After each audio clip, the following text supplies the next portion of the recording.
क्या 2026 में भी SBI कॉन्ट्रा फंड एक बेस्ट फंड है? अभी भी ज्यादातर इन्वेस्टर बिना सोचे समझे, बिना रियलिटी को समझे, इसके पास्ट रेपुटेशन को देखकर इस फंड को परचेज कर रहे हैं। इस वीडियो के एंड तक आप समझेंगे कि क्या SBI का कॉन्ट्रा फंड अभी भी आपके पोर्टफोलियो के लिए सही है और कैसे इन्वेस्टर्स के लिए ये फंड सुटेबल है। Hi everyone, welcome back to Vanyu wealth.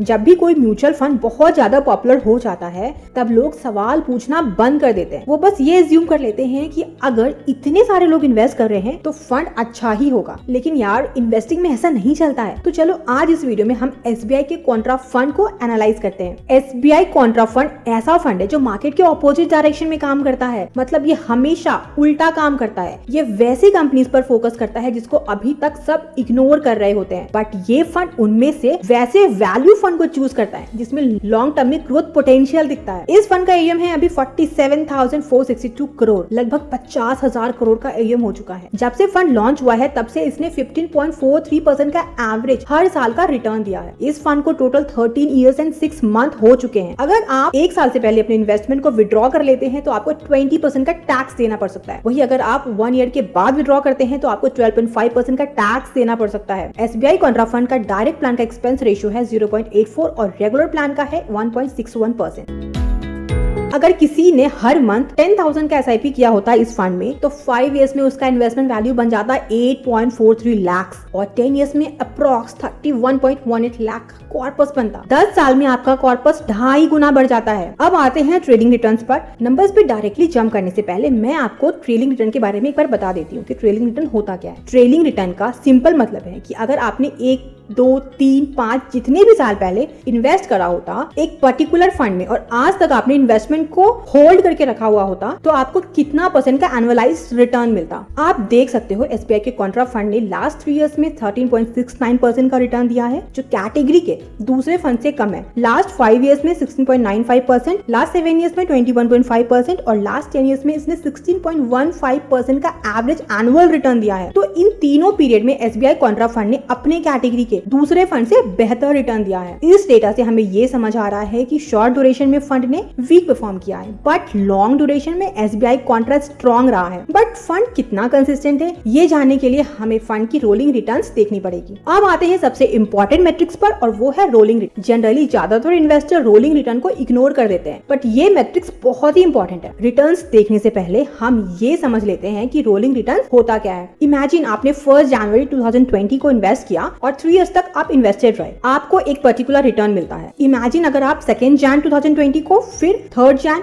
4 जन, 5 जन एक्सेट्रा को आप इन्वेस्टमेंट स्टार्ट करते हैं फॉर 3 इयर्स, देन हर एक 3 इयर्स के पीरियड में आपको अलग अलग रिटर्न मिलता है। अगर इन सारे रिटर्न्स को एवरेज कर दे तो वो होता है रोलिंग रिटर्न। इसलिए इस रिटर्न से हमें कंसिस्टेंसी पता चलता है। 3 इयर्स के रोलिंग रिटर्न देखेंगे तो फंड ने 18.15% का रिटर्न दिया है और कैटेगरी ने 17.7% का और 5 इयर्स में 15.8% का है जो कैटेगरी से कम है। 7 इयर्स में 16.75% का रिटर्न है एज कम्पेयर टू 14.74%। किसी भी 10 इयर्स में 17.3% का रिटर्न दिया है एंड कैटेगरी ने 15.35% का रिटर्न जनरेट किया है। सो अल्टीमेटली हम ये कह सकते हैं कि SBI कॉन्ट्रा फंड वैसा फंड नहीं है जो कंसिस्टेंटली हाई रिटर्न जनरेट किया है। बट अगर आप लॉन्ग टर्म में देखें जैसे कि 7 to 10 इयर्स में या उससे भी ज्यादा, तो ये फंड कंसिस्टेंटली कैटेगरी के एवरेज रोलिंग रिटर्न को बीट कर पा रहा है। सो SBI कॉन्ट्रा फंड वैसे इन्वेस्टर्स के लिए बिल्कुल भी नहीं है जिनको क्विक रिटर्न चाहिए। एंड ऑनेस्टली कॉन्ट्रा फंड से भी हमें यही उम्मीद करना चाहिए क्योंकि ये वैसी कंपनीज में ही तो इन्वेस्ट करता है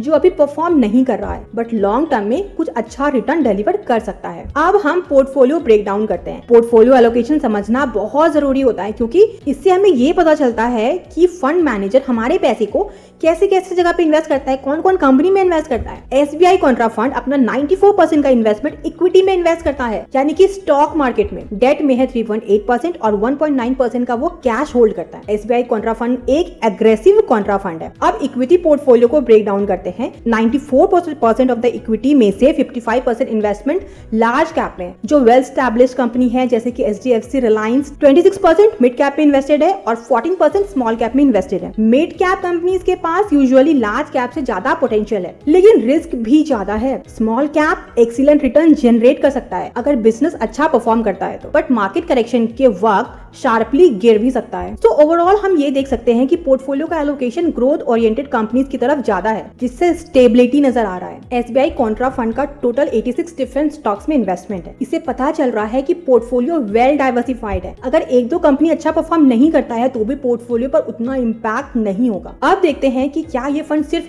कुछ ही कंपनीज पर ज्यादा डिपेंड करता है या फिर इसका पोर्टफोलियो अच्छे से डाइवर्सिफाइड है। तो इस फंड की टॉप 10 होल्डिंग्स जो है वो 38% ऑफ द पोर्टफोलियो बनाती है। टॉप 5 होल्डिंग्स का वेट करीब 25% है और टॉप 3 होल्डिंग्स लगभग 18% ऑफ द पोर्टफोलियो ऑक्यूपाई करती है। इसका मतलब क्या है? फंड मैनेजर को अपनी टॉप स्टॉक्स जो पिक करते हैं उस पर बहुत कॉन्फिडेंस है, इसीलिए उन्हें अच्छा वेट दिया गया है। लेकिन साथ ही पूरा पैसा सिर्फ 2-3 कंपनीज में नहीं लगाया गया है। मेरे हिसाब से एक हेल्दी बैलेंस है। अगर हम फंड की टॉप होल्डिंग्स देखें तो सबसे ज्यादा जो होल्डिंग है वो निफ्टी 50 ETF की है। इसके बाद HDFC बैंक, रिलायंस इंडस्ट्रीज और ICICI बैंक जैसे स्ट्रॉन्ग और वेल एस्टैब्लिश्ड कंपनीज पोर्टफोलियो में शामिल है। अब अगर सेक्टर एलोकेशन की बात करें तो फंड ने सबसे ज्यादा इन्वेस्टमेंट फाइनेंशियल सर्विस सेक्टर में किया है, जो पोर्टफोलियो का लगभग 29% है। इसके बाद एनर्जी सेक्टर का एलोकेशन है अप्रॉक्स 15%। सो हेल्थ केयर में फंड ने लगभग 9% इन्वेस्ट किया है और ऑटोमोबाइल सेक्टर में एलोकेशन करीब 6% का है। ये एलोकेशन देखकर मुझे कोई सरप्राइज नहीं हुआ, क्योंकि financial services sector Indian economy का बैकबोन माना जाता है। बैंक्स, NBFCs और फाइनेंशियल इंस्टीट्यूशन इकोनॉमी की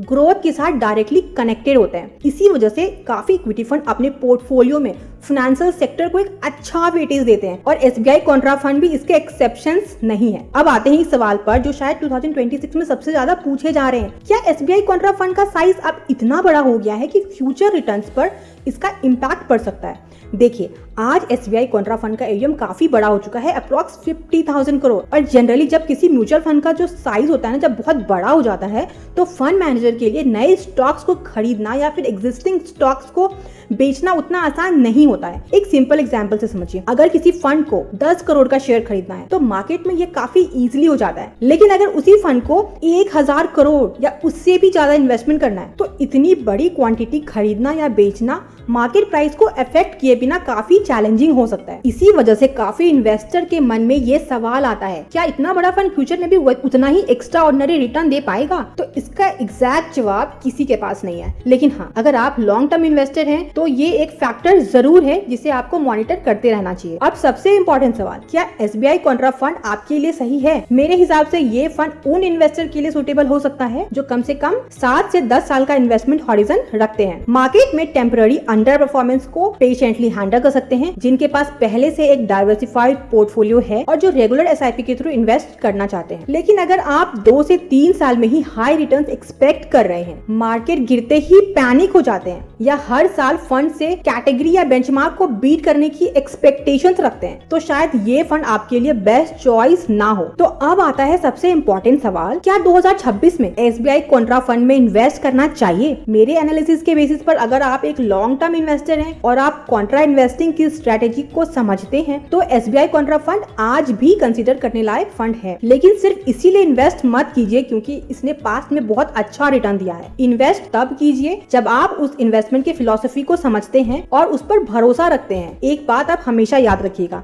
दुनिया का कोई भी म्यूचुअल फंड हर साल टॉप परफॉर्मर नहीं होता है। लॉन्ग टर्म वेल्थ उन्हीं इन्वेस्टर्स के लिए बनती है जो मार्केट के अच्छे और बुरे दोनों फेजेस में अपना इन्वेस्टमेंट को कंटिन्यू रखते हैं। अगर आपको यह डिटेल एनालिसिस पसंद आया तो वीडियो को एक लाइक जरूर कीजिएगा। अगर आप म्यूचुअल फंड की ऐसे ही ऑनेस्ट डेटा ड्रिवन एनालिसिस को देखना चाहते हैं तो वाणी वेल्थ को सब्सक्राइब करना मत भूलिएगा। यहाँ हम रिकमेंडेशन नहीं देते हैं, रिसर्च शेयर करते हैं। और हाँ, किसी भी म्यूचुअल फंड में इन्वेस्ट करने से पहले अपनी खुद की रिसर्च जरूर करें या अपने फाइनेंशियल एडवाइजर से कंसल्ट करें। तो मिलते हैं आपसे नई वीडियो में एक नई टॉपिक के साथ।